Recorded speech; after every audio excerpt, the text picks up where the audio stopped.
আসসালামাইকুম ফ্রেন্ডস, কেমন আছেন? আপনাদের সামনে নতুন ভিডিও নিয়ে চলে এসেছি। এই যে আমি এইখানে ভেন্ডির চারাগুলো কত সহজে দেখেন, বীজগুলো কত সুন্দর বসিয়ে দিয়েছিলাম, কত সুন্দর সব বার হয়ে গেছে। এখন সবকটা তুলে তুলে যেগুলো আমি মাটি রেডি করে রেখেছিলাম সেইগুলো দিয়ে এখন প্রস্তুত করে এক একটা তুলে আমি এখন বসিয়ে দেবো।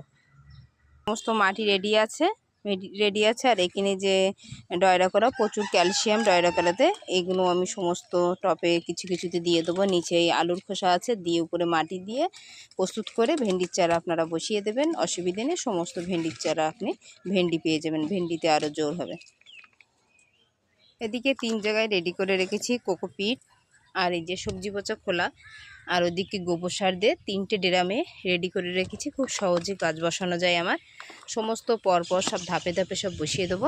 এখান থেকে পুরো বর্ষায় আমার মতন এইভাবে যদি আপনারা রাখেন, আপনাদের গাছ বসাতে প্রচুর সুবিধা হবে। দেখেন কোকোপিট, এর উপরে মাটি গোবর সার একসঙ্গে দিয়ে বসিয়ে দেবো। প্রস্তুত করছি আমি, দেখেন এইগুলো সবাই চেনেন, প্রত্যেকের বাড়িতে থাকে। সমস্ত কাগজ টাগজ কিছুই ফেলবেন না, এইভাবে দিয়ে আমি এটা ভর্তি করে তারপরে সবজির খোলা দিচ্ছি, দিয়ে তারপরে সমস্ত যে মাটি আমি প্রস্তুত করেছি সেই মাটি দিয়ে তারপর বেডটা তৈরি হয়েছে খুব সহজে। ভেন্ডির চারা বসানোর জন্য খুব উপকার জিনিস। কত সহজে তালি এক একটা টপে 2টো করে দিয়েছি আমি ভেন্ডির চারা, আর সমস্ত টপে দিয়েছি। আপনার বেশি থাকে আপনি এক একটা করে দিতে পারেন, আমি 2টো করে দিয়েছি। ছোট পাত্রে একটা দিয়েছি, আর এদিকে কিছু পালং শাক রোপণ করে দিয়েছি।